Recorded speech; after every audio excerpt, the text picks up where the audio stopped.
be beaming, I be booming down that block. Everywhere you go, you know they know I'm hot. I be beaming.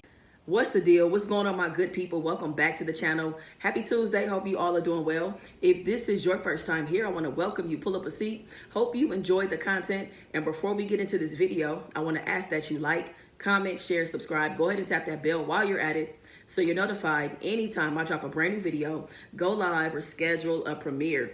All right, y'all. So this food is very simple, y'all. I'm eating nothing but veggies. I got some kale and I have some oyster mushrooms. Honestly, y'all, this is my favorite meal.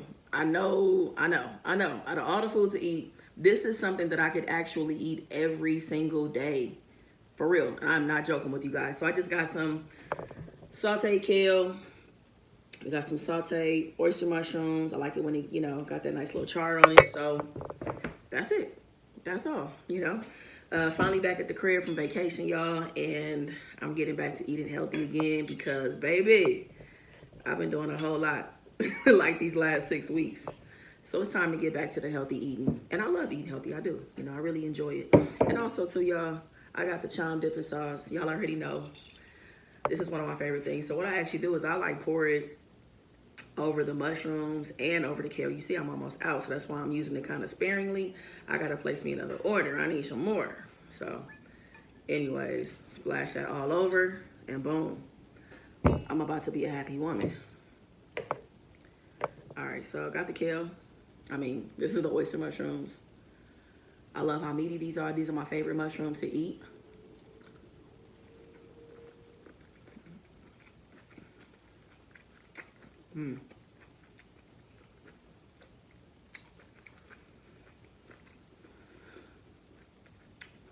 Y'all can eat this. I had this yesterday.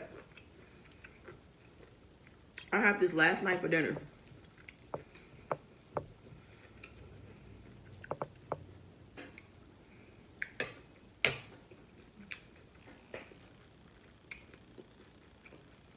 I make sure I season my mushrooms well.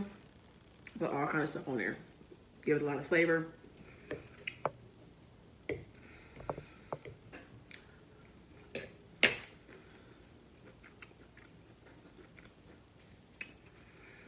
What is up? That spice, excuse me.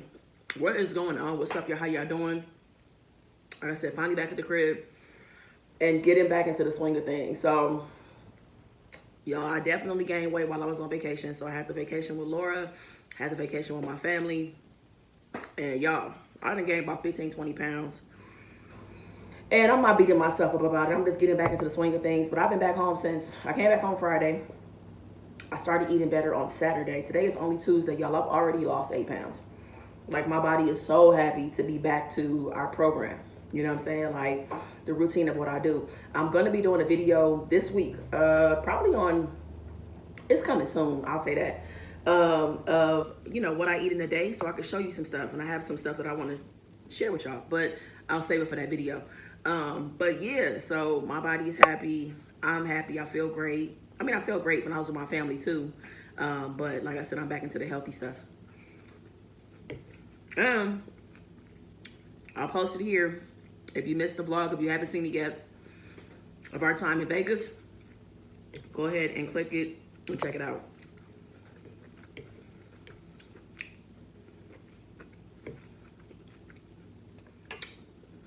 Before I forget, y'all, check out this shirt. Look at this shirt, y'all. Got the black, the red, got the green, the tie-dye. But check this out more importantly. Look at this, what it says. Black love made me. That is hard. I love this shirt so much, y'all. And this shirt is made by Dorky Nerd. This is actually a company owned by some of my friends. Shout out to Chase, shout out to Toya, okay? My friends own this company, so it's a black-owned company, but they have great quality products, so I'm not gassing you. I love this shirt, okay? This is my favorite shirt right now, and probably will be for a while, because, black love, maybe. That says it all, don't it? So, let me give y'all a close-up on the shirt, just in case you couldn't see it good. 1 second.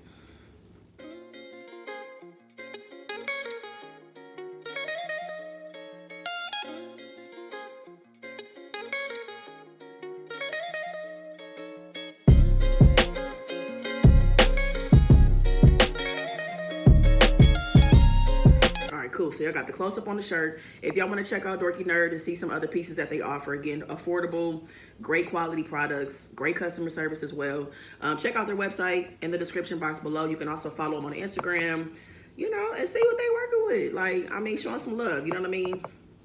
Check them out for real. If you're looking for some new apparel, some new shirts, some new hoodies and stuff like that, they got you covered. I have a short set from them and I love it. I love my short set.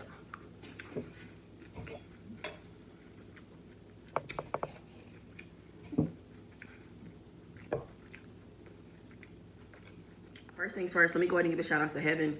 Heaven sent me like an idea, and I was like, all right, you know what I'm saying? Let me see if I can work with this. So hopefully I'm incorporating the things that you sent to me. So shout out to Heaven. I appreciate you sending me the email and giving me a challenge because I've never really done a story time like this. Okay.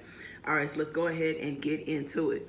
All right. So our main character is Yvette. All right. Yvette is a 30-something-year-old woman. She is born and raised in Houston, Texas. And, you know, she has a skincare company that is thriving. You know, she's had this company for about 5 years. And, you know, for the last year and a half, she actually was able to leave her day job. And now she's just focusing completely on the skincare company. And, you know, she's ready to take it to the next level. So she knows that it's time for her to move. She needs to go to another market, a bigger market than Houston, you know what I'm saying? And not even bigger, just a different market. And a lot of her resources and some different investment opportunities, just some different access is actually going to be in LA. So she already has been spending a lot of time in LA, like going back and forth. And now it's just time for her to pick up and go to LA. It's time to actually be there, be a resident, you know, be available at all times. You know, when it's time to network, time to have meetings, it's just easier to live there. So she's ready to make that move, right? But she gonna always love Texas. That's home. Like Houston is home. So she, you know, been talking to her best friend named Raven and just telling her her plans. And, you know, Raven is very loving and supportive about everything. And when I tell you they are best friends, they are thick as thieves. Like people who they you know, attached at the hip. That's the kind of best friends that they are. They know everything about each other, talk every single day, you know, and know each other's every move pretty much. So as, you know, Yvette is preparing to go to LA, she's going to go back to LA for like 2 weeks to look for a place. She has a couple meetings. She got some networking events and stuff coming up. But also while she's there, another part of her life is that she really wants to be intentional about dating. She's like, you know, I've been single for a while. My business has been my priority. And now I'm just ready I want to date somebody. I want to be in a relationship. It's been years since I've been with somebody and I want to change that. So she met some guys on the dating app. They live in LA. She's been talking to them for a few weeks. There's 2 of them. And so what she does is she lets them know I'll be in LA, and she sets up dates with both of them while she's in town, you know. And, you know, of course, Raven knows all the details. You know, Raven knows where they're going on their date and all that stuff, right? So, you know, I feel like that Yvette is crossing her T's and dotting her I's in terms of like safety. You know, somebody knows where she is, right? So she goes to her trip to LA, you know, the first couple of days. She jumps right into meetings, has some networking events, you know, meeting some new people, introduced to, you know, different opportunities and stuff like that. Just different ways about, again, taking her skincare company to the next level because it's just time, you know, time for her to really start to scale things.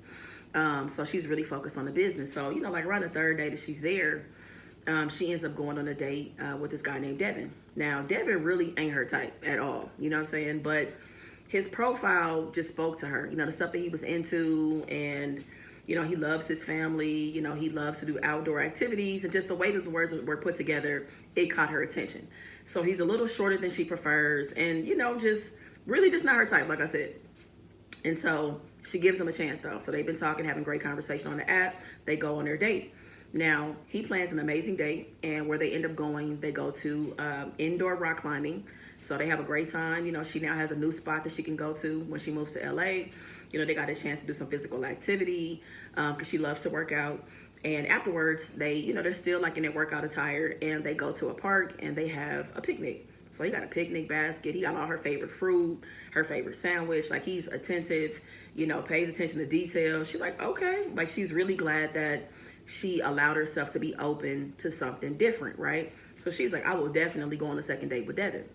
So, you know, the days go on. Now she's, you know what I'm saying, back to more meetings, looking at apartments, you know, going around the city.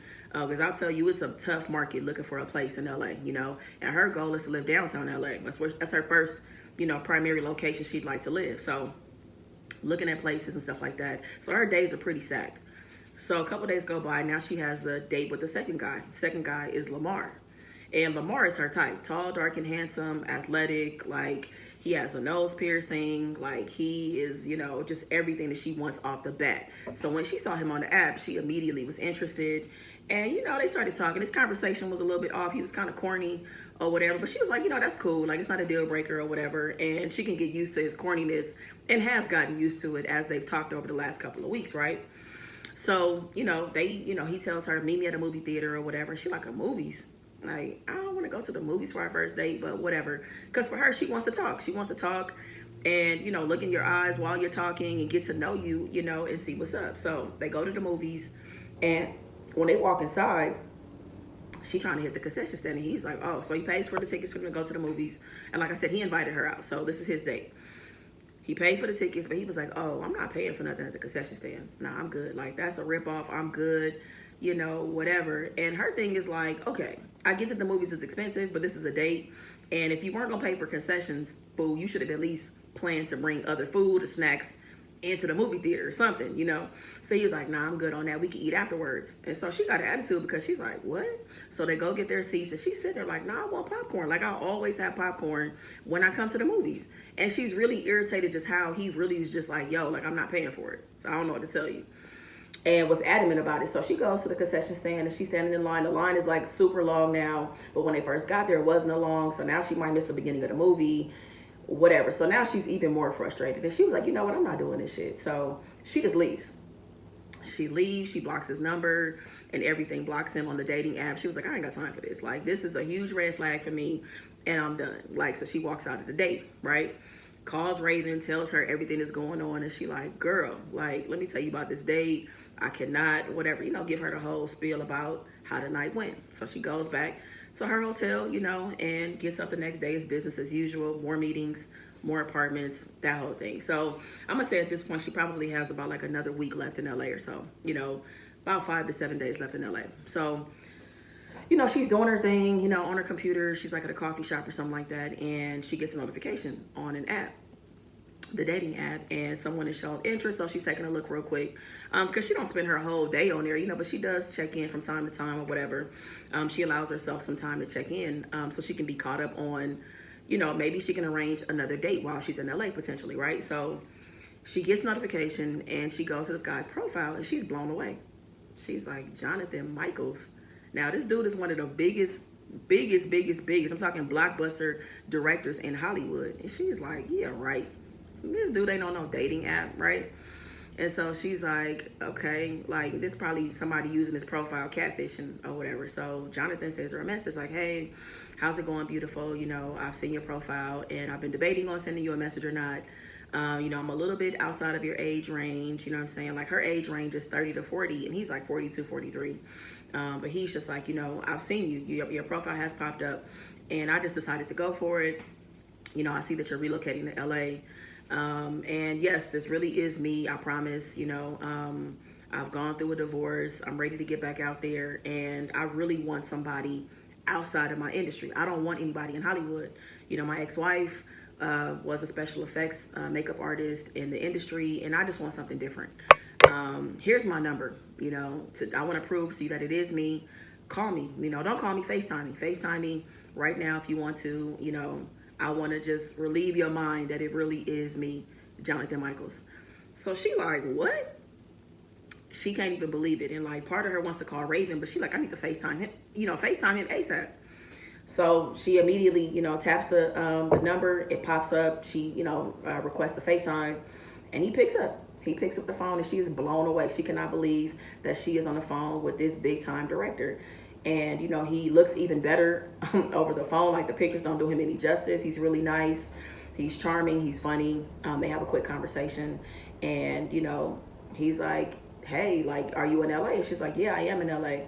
And he's like, well, I would love to tell you know, I would love to meet you before you go. But he's like, before you go, like, my schedule is really, really tight right now. And to be honest with you, I really don't like going to restaurants. Like, I do, but I don't. But it's so hard to go out because people, and, you know, they notice me and they want pictures. And he's like, and I don't mind doing that, but I really want to give you my time. I really want to give you my time. I really want to focus on us getting to know each other without all the noise in the background, you know? He was like, would you feel comfortable coming to my house? And so she's kind of like, well, you know, she doesn't really respond because she was kind of caught off guard. And so he's like, I know that could be weird. You know, I know that, you know, a lot is going on. A lot is, you know, you don't know me from anybody. And I can promise you and assure you that, you know, I'm a complete gentleman. Nothing's going to happen. Here's my address. You can send it to whoever needs to have it. Your friend, your mother, your brother, your father, whoever. Trust me, they will know where you are. And I will make sure that you leave my house safely. And so she's like, I mean, okay, you know. So he was like, all right, cool. Well, you know, if you can, like, can we get together on Thursday? You know, be to my house at 7 o'clock. I'll order, you know, your favorite food. We'll have some wine and stuff and just hang out and get to know each other. So she hang up the phone with him and she's like, yo, I'm about to go on a date with Jonathan Michaels. Like, what? So, of course, she calls Raven. She like, girl, guess who I'm going out on a date with? And Raven is like, what? You lying. She was like, no, for real. I just FaceTimed him. He had been looking at my profile. I'm really glad that he decided to hit me up. He's a little older than I would prefer, but I mean, obviously, I'll make an exception for him. Like, yes. So she's like, where y'all meet at? She was like, I'm gonna meet him at his house. She was like, that's a terrible idea. I don't think you should go. I don't like that at all. I mean, I get the whole thing about how people approach him, people ask for pictures, autographs, but he needs to take you to a public place the first time meeting so you can get a feel for him. Like, that just makes sense. That's the safe thing to do, the right thing to do. And so, you know, Yvette got her mind made up. She like, look, I'm going to his house. Here's his address. You have it. Look, everything is going to be fine. He seems like a pretty stand-up guy. So Thursday rolls around.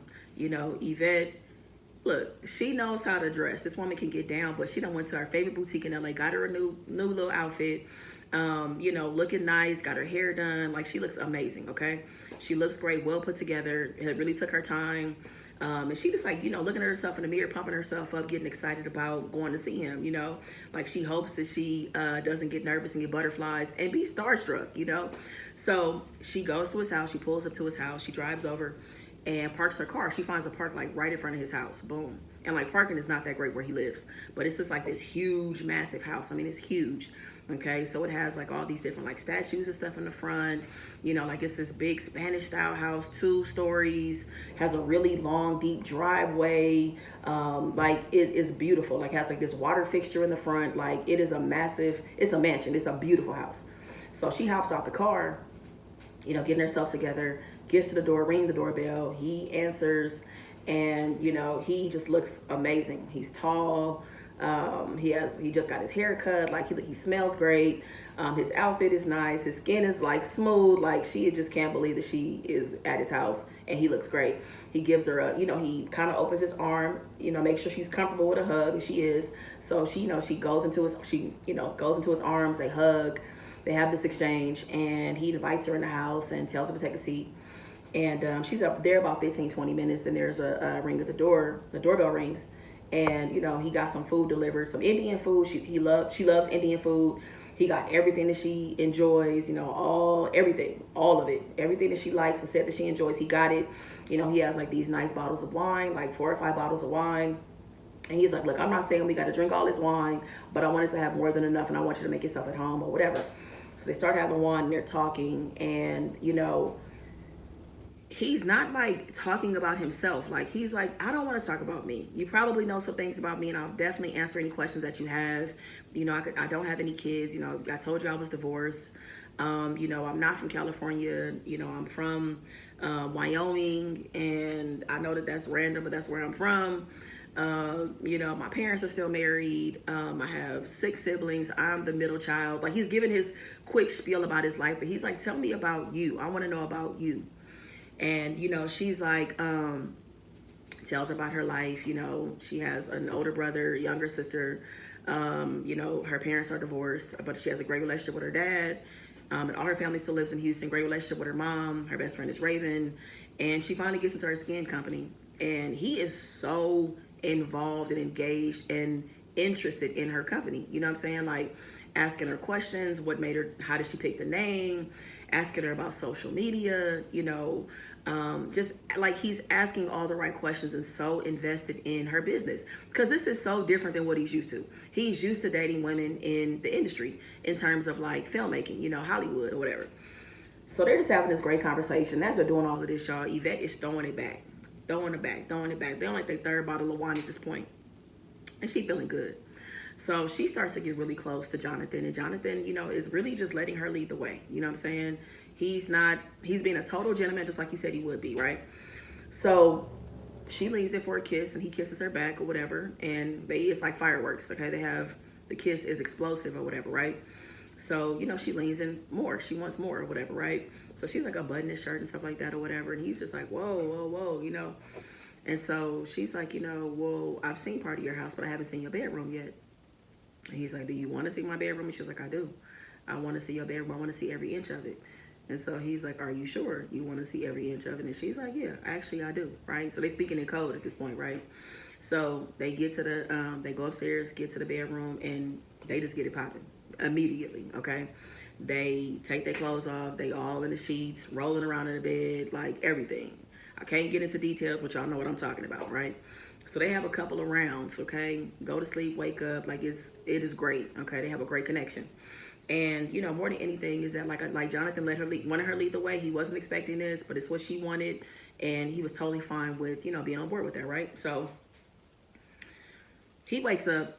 It feels like the middle of the night, and he feels over next to him, and Yvette is not there. So he gets up, and he's walking around. He's like, Yvette? And she doesn't say anything. He's like, Yvette? Doesn't say anything. So he's like, maybe she's downstairs having coffee or making, I don't know, getting a snack or something. So he, you know, he looks outside, not looks outside, but he goes downstairs and he doesn't see her. He's like, that's weird. He's like, I mean, I wonder where she is, but she's not in his house. So he's like, okay. So he looks outside and he's like, well, maybe she left or whatever, I guess. So he looks outside, but he sees her car. Her car is still parked out front. Seems like this is weird. So he looks at his watch and it's like 4:50 in the morning, and he's like, okay, maybe she went for a run. He's like, I don't know her well enough to know what her morning routine is at this point. Maybe she went for a run. But he calls her phone, goes to voicemail. He was like, damn, this is really, really weird, you know? So he's like, all right, cool. So 6 o'clock comes and goes. It's now 8 o'clock. It's now 10 o'clock. It's now noon. He's still calling her. She has not shown up. Her car is still parked in front of his house. And he's like, yo, like, I'm worried. You know what I'm saying? I'm worried. And like, what's good? Like, he's again walking around his house, just looking at everything. And he's like, what is going on? So then he decides to look at the security camera. He was like, yeah, let me look at the cameras and see. So he looks at the camera and he sees her walking through the house. Like he has like a camera like in the front area, like a foyer area. And also you can see a part of the front of the house as well. So he sees her grabbing her things. She's not in distress. She looks calm. You know, she has all her stuff as if she's leaving, right? She has her stuff. She's, you know, moving through the house quietly so she doesn't wake him or anything and make a lot of noise. He sees her go out of the front door, and it looks like at the time was about 4:40 in the morning, right? So he woke up like literally like 15 minutes after she left. So he now looks at the front camera. He could see her walking towards her car, but then it cuts off. Like the camera just doesn't capture her getting in the car. Like, but you also can't see where she went. And then the car never moves. So it's just sitting there, right? So he's like, okay, but he doesn't call anybody. He's not going to call the police. Because, I mean, he's like, this is hella suspicious. I don't have answers. This is my first time meeting this woman. I'm a big time director. I don't even know what to do right now, right? Calls his assistant. His assistant tells him, just wait, you know, maybe she'll show up. You know, maybe she Ubered somewhere. Maybe she Ubered to a meeting or something, or I don't know, you know, give it a little more time. So he's freaking out. You know, he wants to call his lawyer. He wants to do all this stuff, but he's trying to be patient and just trying to see what is about to happen, because he is like blown at this point, right? So, okay, so now the whole day goes by at this point, okay? A day goes by. Then, of course, now back in Houston, Raven is worried. She has not heard from Yvette. She's been calling her. Her phone is going to voicemail. This is not Raven. She's not posting on social media. Nothing. It's just not checking out. She's emailing her. Like, she's doing everything that she can to get in touch with her. So now she has to call Yvette's family. So she calls her mom, Rita, and she's like, Rita, you know, hey, like, I hate to have to call you with this, but you know Yvette was going to LA and I haven't been able to get in touch with her. I haven't talked to her in like 24 hours. And so she's like, what do you mean you haven't talked to her in 24 hours? She's like, I haven't talked to her. You know, she had a date. She went to this guy's house. And I mean, I have the address to where he lives, but she's not answering her phone. And so they're looking at each other, and there's only so much they can do at this point because they're all the way in Houston. And then if you know anything about, you know, like placing a missing persons report, you got to wait a full 24 hours that they're missing, right?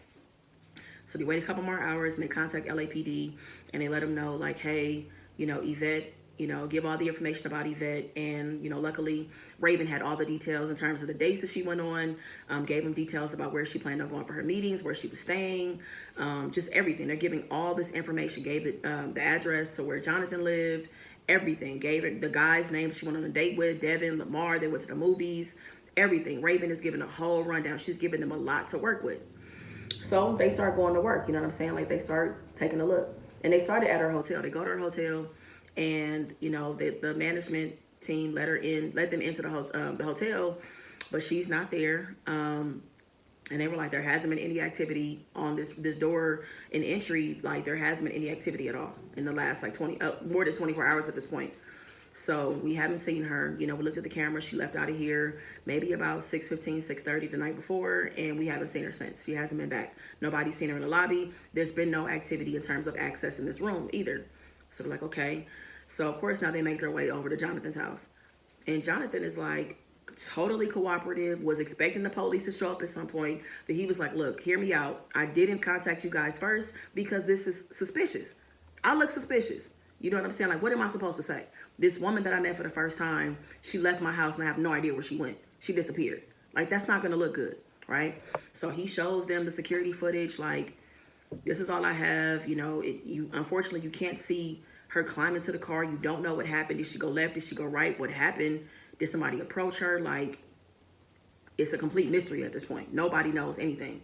You know what I'm saying? So, of course, you know, he mentions, so they ask him, like, you know, any of your neighbors might have seen anything. He's like, well, my neighbor to the left, it's an older woman. She does get up pretty early from what I know. Maybe she saw something. You know, people have cameras in the neighborhood, stuff like that too. So they're like, okay. You know, they start going through the neighborhood, knocking. They start with the neighbor that he mentioned. You know, it's an older woman, like in her mid-60s. And she's like, I didn't see anything. She was like, you know, I get up about usually between 4:30 and 5:30 in the morning. I'm going to say yesterday morning, I probably got up about 5:15, came out on my porch, and I didn't see anything at all. You know, it was quiet as it usually is over here in this neighborhood. You know, they go around to the other neighbor's house. People have security footage, but there's nothing that can fill in the blank on Yvette and what happened. So she just disappeared into thin air, basically. So they're looking at security footage and stuff like that, but it's just not adding up. It's not making sense, right? So they're like, all right. So Jonathan is like, am I in trouble? Am I under arrest? And they're like, no, you know, you're not under arrest right now, but I mean, we still have questions for you. We may still come back and have more stuff for you. You know what I'm saying? So the investigation is active at this point. So now it is like the third or fourth day since Yvette has been missing, and Raven and Rita, which is Yvette's mom, they have made their way to LA. Because they're like, now we got to hit the ground running and, you know, do our own investigation. You know, it's like, we got to see if we have to find her. We have to find her. Use all of our resources, you know. And also the good thing is that Raven has a lot of relationships with the people that Yvette already knows in LA, and the places that she's been, she's familiar. So it's going to be very easy for her to get into these places and talk to these people and ask questions and stuff like that, right? So at this point, you know, they're backtracking. They're going to different establishments that she went to, you know, contacting different business investors, business people that she's been in contact with, banks, like just really trying to do what they can to ask questions. Did she say anything? Did she make reference to anything? Did she seem stressed out? Did she seem worried? You know, did she not seem like herself? Like, they are really conducting their own investigation, right? So now, after the first day that they do their investigation, they have a hotel. They got a hotel in LA, but they can't help but go to Jonathan's house because that's where Yvette's car is parked, and that's where Yvette was last seen. So they parked in front of Jonathan's house, right? And they're just looking around, just scoping out the neighborhood, you know? And they're not even pressing Jonathan. They're just like sitting in like this moment of like, this is where she was last seen, just processing where could she be, right? So they sit there for a little bit and they go to their hotel. The next day they wake up, same thing. They're going to places that she may have been, going to her favorite restaurant, going to people's houses that she knows, just asking questions. They comb through the city, do what they can, and they end up at Jonathan's house again, right? And Jonathan sees them at this point because they're doing this now every single day. Whatever they do in LA, they always end up at Jonathan's house before they go back to their hotel. And, you know, he wants to cooperate. If they have questions and stuff like that, he's willing to answer it, you know what I'm saying? And they're just like scoping out the scene. They're just like, something is not right, you know, but it doesn't feel like Jonathan did anything, you know? And, you know, he's not moving weird. Like, he's still coming and going in his house. He's not trying to hide. He's not trying to shy away from anything. You know, then at one point, you know, Raven and Rita do ask him some questions. He answers everything. His answers are consistent every single time that they ask him, and they also consistent with what the police ask him too. So he just doesn't feel like a suspect, even though he is a suspect. You get what I'm saying? So at this point, the more days that goes by that Yvette is missing, it's now in the news. This woman is missing here, visiting from Houston. They talk about her skincare company. And of course, also Jonathan's name gets mixed up in it as well. You know, and this is starting to affect Jonathan as well, because he's actually directing a blockbuster film and he has other projects coming up. And at this point, he looks like a suspect.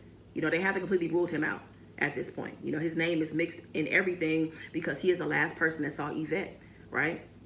So Raven and Rita continue doing what they're doing, combing through the city, meeting with people, and every single day they end up on Jonathan Street, right?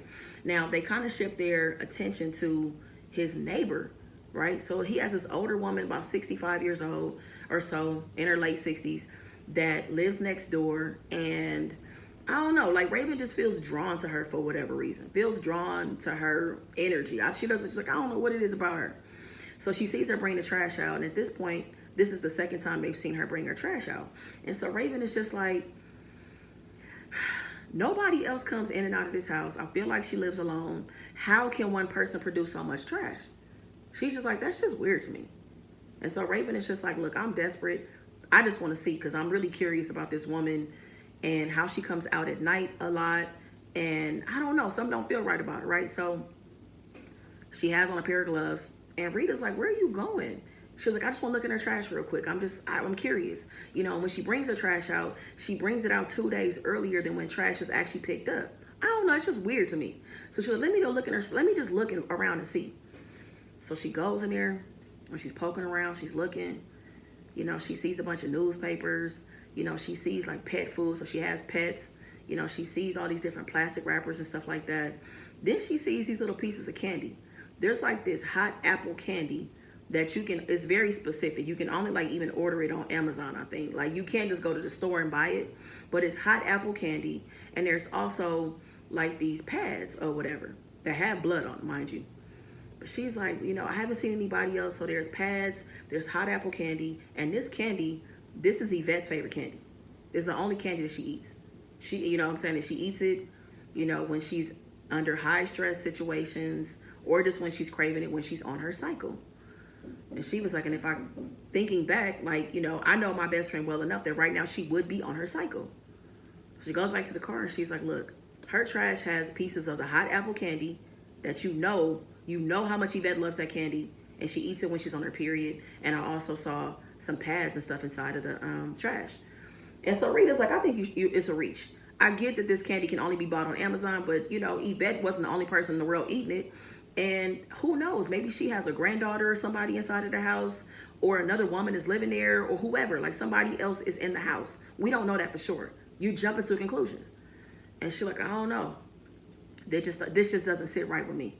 You know, the police has no leads at all, but this feels like something. And she was like, Raven, I think you tripping. I really think that you're tripping. You tripping. So they end up leaving, go to the hotel. So next day, you know, hit the streets of LA, running around, whatever. And she calls the detective like, look, you know what? I think that you guys may want to look into the neighbor. You know what I'm saying? Like, I saw this hot apple candy, you know, the wrappers of this candy that my best friend loves. Like, nobody eats this candy. You know what I'm saying? Like, nobody. I've never seen anybody else eat this candy, but she had a ton of wrappers in her trash, and she really eats this when she's on her cycle. I saw a whole bunch of pads and stuff in there. You know, this 65-year-old woman ain't on her period. Like, come on. And so the detective is like, ma'am, look, we talked to that woman. We get it that you are grieving, that you're worried, that you want to bring Yvette home, but this is a stretch. That's not enough for us to go over to her house. I'm sorry. So Raven is like, all right, fine, whatever. So they go around the city. They end up back at, you know, in front of Jonathan's house, right? They ain't even worried about Jonathan at this point.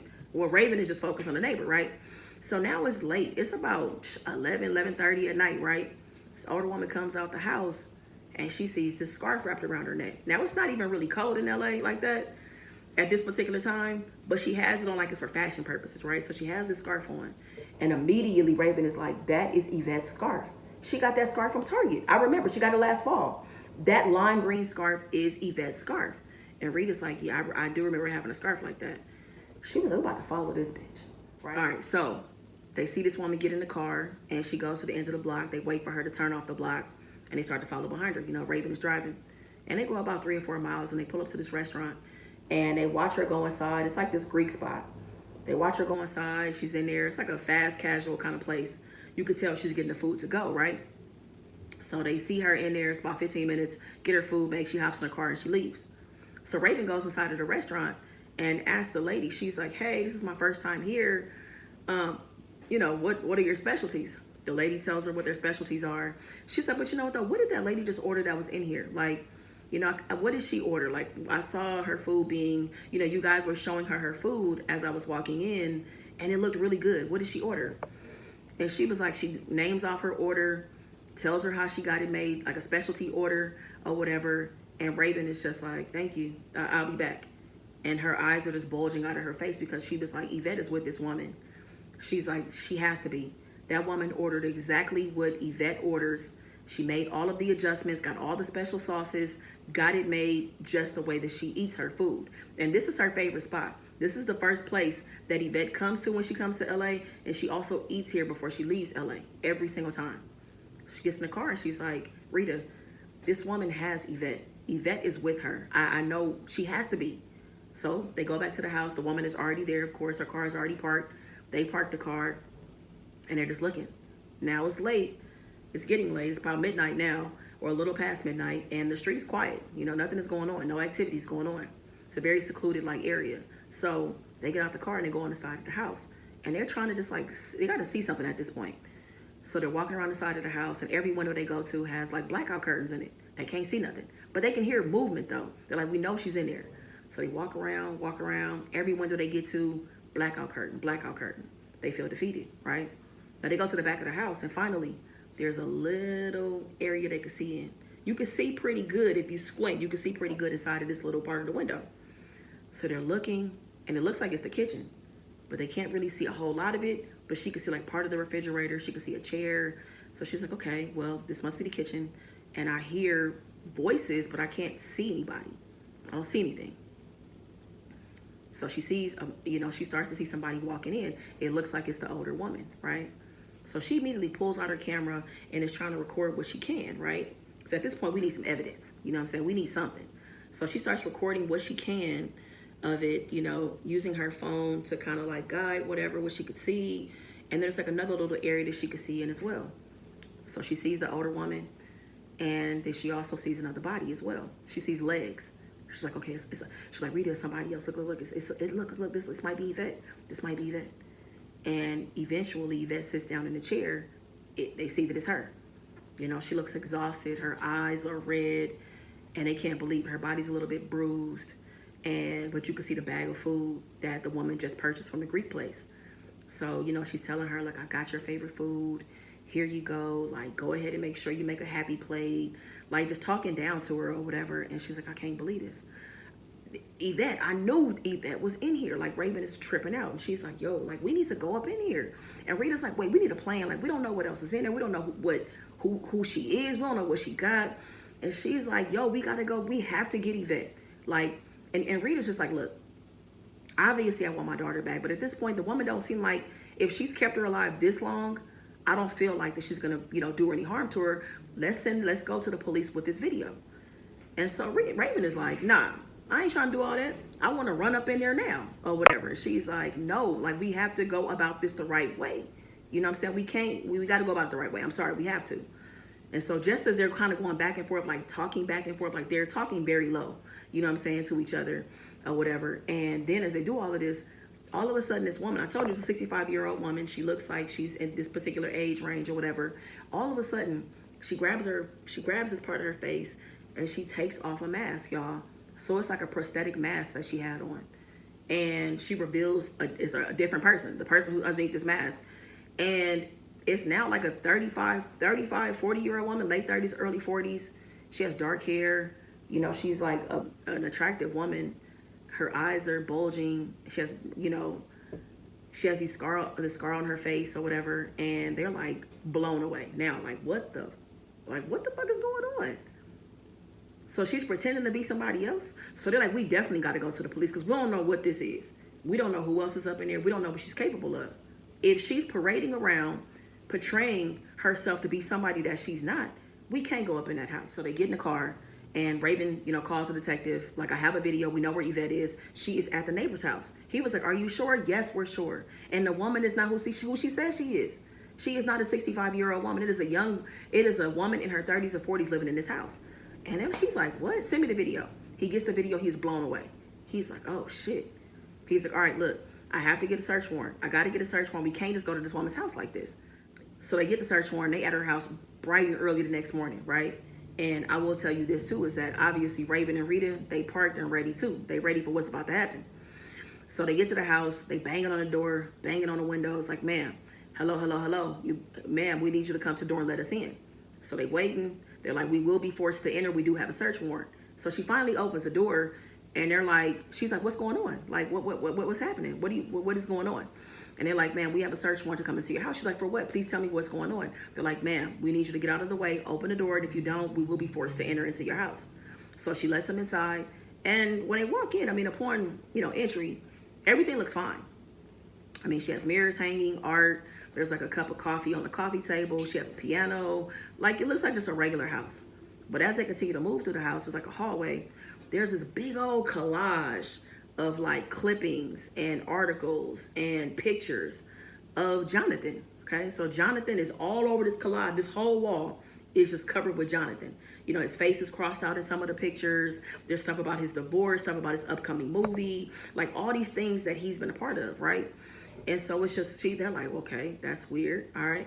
So they still walking. And as they continue to walk, the first room to the left, they look inside of it, and all they see are all of these prosthetic masks, okay? So she has on a mask, but there are several duplicates of the mask sitting and waiting to be worn by her, okay? So if she takes this mask off, it's very easy for her to go and grab another one and put it on real quick or whatever and do whatever she needs to do. But there's also other masks. Like, so it's all this makeup, all these masks and stuff. And they're like, they're like, okay, this is very strange or whatever. And, you know, so she's like, I mean, I haven't done anything wrong. You know, I'm into like makeup and stuff like that. And they're like, okay, you know, ma'am, can you take off the mask that you have? So she takes off her mask. And she's like, it's just my thing. Like, this isn't illegal. Is that why you guys are here? And they're like, okay, ma'am, we need to go upstairs. And they're like, she's like, go ahead. So she goes upstairs. They clear the first two rooms. They get into the third room, and they notice an attic. And there's not any noise coming from the attic or anything like that. There's not any commotion. Everything is very quiet, very still. You know, and the house is very bare upstairs. Like, there's not a whole lot of furniture or anything like that. Her room has a bed in it, but that's it, right? So it's not like decorated. It doesn't feel lived in, if that makes sense. So they see this attic and they open it, and it's dark. And, you know, they're creeping slowly up it to clear because they don't know what's up there. And as they're going up and they continue to go up, it's like a pretty big attic too. And they go all the way up, and they have a flashlight, of course, and they can see that there's something inside of the bed. They don't know what it is. Looks like a body. So what they do is they go over to it and they pull back the blanket, and sure enough, it's Yvette.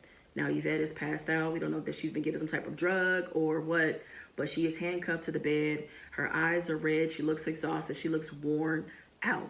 So, of course, they go down and tell this woman that she is under arrest, you know, for the kidnapping of Yvette and all this or whatever. So they take her and, you know, they take her into custody, and they're taking her out the house. And we know with the police and stuff going on, the sirens that came through, everybody is outside, including Jonathan. So as Jonathan is looking at everything going on, he sees this woman being brought out, and she has like a hood over her head, right? This woman walks outside, and the hood falls back off of her head. And Jonathan is looking like, what is going on? This is his immediate neighbor to his left. He sees her face. He gets a glimpse of her face, and he is blown away, y'all. This is his ex-wife. Okay, so she took the mask off. Now we see this 35, 40-year-old woman. It is his ex-wife. Y'all, so his ex-wife, she is committed to ruining his life, okay? That is her life mission at this point. So she has gone so far as to portray herself as a 65-year-old woman. She purchased a house next door to him, and she's been trying to make his life a living hell. Now, the things she's been trying to do haven't worked. The situation with Yvette has been ruining him though. I mean, because look how it has him looking in the public eye. So he was in the middle of directing a major film, a blockbuster film. They replaced him. And also the project he was about to work on, you know, actually they removed him from that project as well. Because the thing about it is his name is in the news. He looks like a suspect with this woman that's missing all of a sudden. They can't find her body. They have no leads. And his name is attached to everything. So it's ruining his reputation. So for her, this was perfect. She never really had any plans on hurting Yvette. She just wanted to hold her out and keep her as long as she could to see how much damage she could do to Jonathan. So he sees her and he's like, what? Like he is blown away. And let me tell you how she ended up getting Yvette. So when Yvette left the house at like 4:50 in the morning, or like 4 something, almost 5, she was leaving because she had a meeting. So she was trying to go to her hotel and get herself together. Now, as she was leaving to go to her car, she saw this woman on the porch, right? And she noticed her even when she first got there or whatever. But she saw this woman on the porch early in the morning. She had a cup of coffee and the woman fell. So she didn't make a whole lot of noise in terms of like screaming, but she saw her fall and heard it. So her natural reaction was to go and help her. She went to go help her up because she knew that it was an older woman. And in helping her up, helped her into the house. That's how she lured her into the house, got her in the house. And at that point, she kidnapped her, abducted her, took her, taken. So that's how it all went down, y'all. So, yeah, so this ex-wife, Debbie, is losing her mind. You know, all she wants to do is ruin her ex-husband. Jonathan really was a good guy. He had nothing to do with what happened to Yvette. You know, Yvette, you know, they put her on a gurney. You know, the ambulance was there. You know, she was kind of coming to as the ambulance was putting her, you know, inside of the vehicle. And, you know, Raven and Rita were just relieved, happy, excited that she's okay, you know. And, you know, obviously she had been drugged, but she was going to be okay. So that's the story, y'all. So again, Heaven gave me a storyline of a missing person. This was tough for me, very different for me. Not a story I would typically do, but I committed to doing it. So hopefully you guys enjoyed that. Hopefully you guys found that entertaining. All right, you guys, so I'll be back with another video on Thursday. I will see you then. Meet me in the comments. Let me know what you thought of the story. And that's it, y'all. So make the best of the day. Be good to yourself. Peace. I be beaming, I be booming down that block. Everywhere you go, you